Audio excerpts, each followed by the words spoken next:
మనసున్న నాయకులుగా ప్రతి మహిళ గుండెల్లో ఈరోజు ఒక అన్నగా, ఒక తమ్ముడిగా, ఒక తండ్రిగా గుడి కట్టుకున్నారు. ముఖ్యంగా జగన్మోహన్ రెడ్డి గారి గురించి చెప్పుకోవాలి. గత 5 సంవత్సరాలు మహిళల్ని మహారాణుల్లాగా చూసుకున్నారు. ప్రతి పథకాన్ని మహిళ పేరు మీద ఇచ్చి ఆ ఇంట్లో మహిళ గౌరవాన్ని పెంచడమే కాకుండా మగవాడికి సమానంగా అర్హత కూడా కల్పించారు. ఇల్లు ఇస్తే మహిళ పేరు మీద, చేయూత ఇస్తే, ఆసరా ఇచ్చినా, అమ్మఒడి ఇచ్చినా, సున్నా వడ్డీ ఇచ్చినా, ఏది ఇచ్చినా మహిళ పేరు మీద ఇచ్చి మహిళని ఎలా గౌరవించారో మనం అందరం కూడా చూసాం. ఎందుకంటే ఒక మహిళ బాగుంటే ఆ ఇల్లు బాగుంటుంది.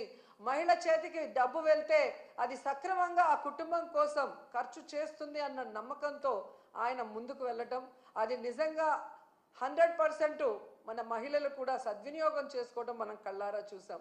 అలాగే రాజకీయంగా చూస్తే 50% నామినేటెడ్ పోస్టులు మహిళలకు ఇవ్వటం జరిగింది. ఈరోజు ఎంతోమంది మహిళలు జడ్పీ చైర్మన్లుగా, మేయర్లుగా, మున్సిపల్ చైర్మన్లుగా, ఎంపీపీలుగా, జడ్పీటీసీలుగా ఇంతమంది బయటకు వచ్చి మహిళల కోసం పోరాడుతూ మహిళలకి రావాల్సిన అన్నీ కూడా జగనన్న ప్రభుత్వంలో ముఖ్యంగా అన్న ఇచ్చిన ప్రతి పథకాన్ని మహిళకి చేరవేసిన ఘనత మహిళకి దక్కిందంటే అది ఒక్క జగనన్న వల్లే.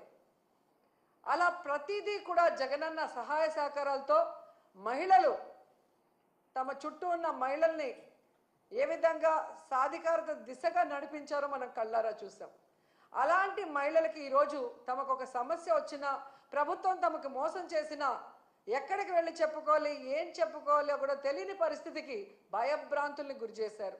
ఎవరైనా కూటమి ప్రభుత్వం చేసిన తప్పుల్ని, మోసాల్ని ఎత్తి చూపిస్తే ఇమీడియట్గా వాళ్ళ మీద ఫేక్ కేసులు పెట్టి ఏ విధంగా పోలీసుల వ్యవస్థని ఉపయోగించుకొని మహిళల్ని జైల్లో పెట్టిస్తున్నారు, నాయకుల్ని జైల్లో పెట్టిస్తున్నారో మనం కళ్ళారా చూస్తున్నాం. అండ్ మహిళకి కావాల్సిన భద్రత కోసం జగన్మోహన్ రెడ్డి గారు ఎన్నో దిశ యాప్ కానీ, దిశ పోలీస్ స్టేషన్లు కానీ, మహిళా పోలీసుల్ని రిక్రూట్ చేయటం కానీ ఎంత పెద్ద మనసుతో చేసి ఆడవాళ్ళని కాపాడుకున్నారో మనం కళ్ళారా చూసాం. కానీ అదే కూటమి ప్రభుత్వం అధికారంలోకి వచ్చాక దిశ యాప్ని కానీ, దిశ పోలీస్ స్టేషన్లు కానీ, మహిళా భద్రతకి సంబంధించిన ప్రతిదాన్ని ఎలా నిర్వీర్యం చేశారో మనం కళ్ళారా చూసాం. అంటే మహిళ అంటే గౌరవం లేదు, మహిళ అంటే అభిమానం లేదు, మహిళకి చేయాలన్న చిత్తశుద్ధి ఈ కూటమి ప్రభుత్వంలో ఉన్న సీఎం చంద్రబాబు నాయుడుకి కానీ, డిప్యూటీ సీఎం పవన్ కళ్యాణ్కి కానీ, అలాగే హోంమంత్రి అనితకి లేకపోవడం చాలా బాధాకరమని కూడా ఈ సందర్భంగా తెలియజేసుకుంటున్నాను. జగనన్న ఉన్నప్పుడు మీరు చూస్తే చెప్పుకోవడానికి గుర్తురానన్ని పథకాలు, చేయూత కానీ, అమ్మఒడి కానీ, ఆసరా కానీ, ఇల్లు కానీ, రైతు భరోసా కానీ, సున్నా వడ్డీ కానీ, ఇలా చెప్పుకుంటూ పోతే ఎన్నో ఎన్నో పథకాలు ఇచ్చారు. కానీ చంద్రబాబు నాయుడు వచ్చిన తర్వాత ఆయన ఇస్తున్న పథకాలు ఏంటి అంటే చంద్రన్న పగ, చంద్రన్న దగ, చంద్రన్న నిత్యావసర వస్తువుల ధరల బగబగ, అలాగే జగనన్న మోసం, చంద్రన్న మోసం, చంద్రన్న తల్లికి పంగనామం, అలాగే చంద్రన్న నిరుద్యోగులకు వెన్నుపోటు, ఇలాంటి పథకాలు తప్ప చంద్రబాబు నాయుడు చెప్పిన ఒక పథకాన్నైనా ఈరోజు ప్రజలకు ఇచ్చారని నేను అడుగుతున్నా. నవమాసాల్లో నవ మోసాల్ని నారావారు తీసుకొచ్చి ఈరోజు ప్రజలకు అందిస్తున్నారు. మహిళలు ఈరోజు అంతర్జాతీయ మహిళా దినోత్సవ సందర్భంగా ఎక్కడ నలుగురు కలిసినా ఈ కూటమి ప్రభుత్వం మంచి ప్రభుత్వం కాదు, మహిళల్ని ముంచే ప్రభుత్వాన్ని ఘంటాపదంగా చెప్తున్నారు. అలాంటి సమయంలో చంద్రబాబు నాయుడు గారు, ఆయన ప్రభుత్వం ఈరోజు మహిళా దినోత్సవాన్ని రాష్ట్ర వ్యాప్తంగా ఘనంగా చేయండి అని చెప్పడమే కాకుండా ఆయన పాల్గొంటున్నాడన్న విషయాన్ని కూడా ఇప్పుడే తెలిపారు. ఈరోజు ఆయన నేను సూటిగా అడుగుతున్నాను. మొన్న ఏదో మీటింగ్లో ఆయన చెప్పాడు, డైరెక్ట్గా కానీ ఇండైరెక్ట్గా కానీ వైఎస్ఆర్సీపీ వాళ్ళకి ఏ పని చేయొద్దని. అయ్యా చంద్రబాబు, మీరు వైఎస్ఆర్సీపీ వాళ్ళకే కాదయ్యా, టీడీపీ, జనసేన, బీజేపీ ఎవరైతే మీకు ఓట్లేశారో మీ కూటమి ప్రభుత్వం మహిళలకు కూడా మీరు ఏం మంచి చేసింది లేదు. వాళ్ళని కూడా మీరు నట్టేట ముంచి మోసం చేశారు అన్న విషయాన్ని ఈరోజు వాళ్ళు గుసగుసలాడుకోవటం వినమని కూడా ఈ సందర్భంగా తెలియజేసుకుంటున్నాను. అండ్ ఈరోజు సిగ్గు లేకుండా ఈ కూటమి ప్రభుత్వం తెగ ప్రచారం చేసుకుంటుంది పచ్చ ఛానళ్లలో. కూటమి ప్రభుత్వం అంట మహిళా సాధికారత కోసం ఎంతో కృషి చేసిందంట. అసలు మహిళా దినోత్సవాన్ని జరుపుకునే అర్హత ఈ కూటమి ప్రభుత్వానికి ఉందని నేను అడుగుతున్నా. అసలు మహిళా సాధికారత కోసం మీరు ఏం చేశారో చెప్పండి. ఈరోజు రాష్ట్రంలో చూస్తే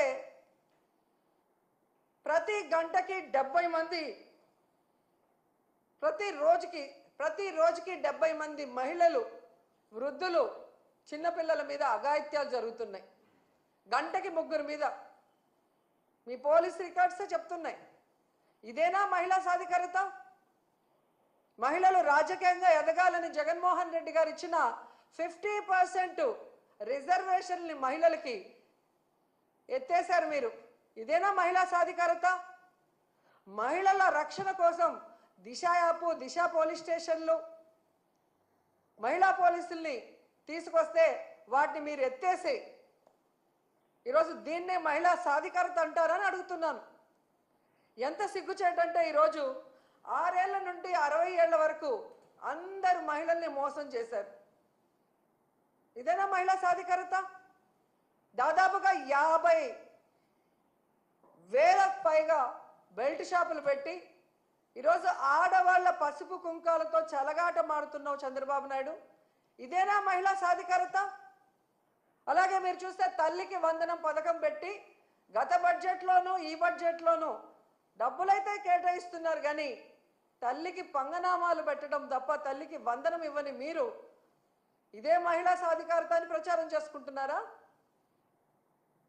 ఎంత ఘోరం అంటే ఈరోజు ఎస్సీ, ఎస్టీ, బీసీ, మైనారిటీ వర్గాలకి చేయూతని జగనన్న ఇస్తుంటే దాన్ని కూడా ఆపేసి మీరిస్తానన్న 50 సంవత్సరాలకే పెన్షన్ని కూడా ఎగగొట్టడమేనా మహిళా సాధికారత అంటే? ఎంత బాధాకరం అంటే ఈరోజు వాలంటీర్లో సగానికి పైగా మహిళలు, 1,70,000 మందికి ఈరోజు మీరు 10,000 ఇస్తామని చెప్పి ఆశ చూపించి వాళ్ళని నడి రోడ్డులో తోసేయటమేనా మహిళా సాధికారత అంటే?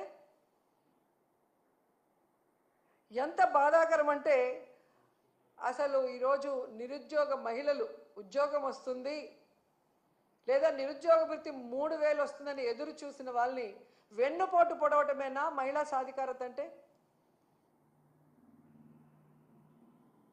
అసలు ఆడపిల్ల అంటే మీకు గౌరవం లేదు, ప్రేమ లేదు. ఎందుకంటే మీకు ఆడపిల్ల లేదు. సో ఆడవాళ్ళకి ఇచ్చిన వాగ్దానాల్ని నెరవేర్చాలన్న చిత్తశుద్ధి మీకు లేదు. ఆడవాళ్ళకి రక్షణ కల్పించాలన్న చిత్తశుద్ధి మీకు లేదు.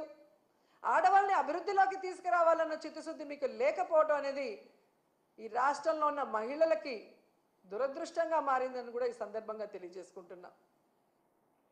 ఎందుకంటే ఈరోజు ఏదో గొప్పగా మహిళలంతా తిరగబడతారనుకొని తెలుసుకున్నాడేమో, కానీ మహిళా దినోత్సవం సందర్భంగా ఆయన ఒక యాప్ని ప్రవేశపెట్టబోతున్నాడు అని తెలిసింది. దాని పేరు శక్తి యాప్, మహిళా భద్రత కోసం అంట.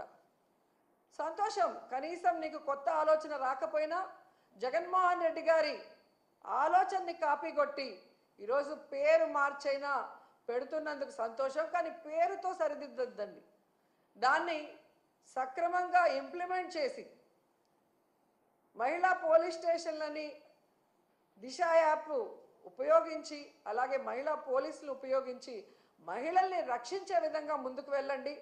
అలాగే మీరు ఏదైతే యాప్ని ఈరోజు ఇంట్రడ్యూస్ చేస్తున్నారో కేంద్రంలో, రాష్ట్రంలో మీ ప్రభుత్వమే అధికారంలో ఉంది కాబట్టి దానికి చట్టబద్ధత కల్పించండి.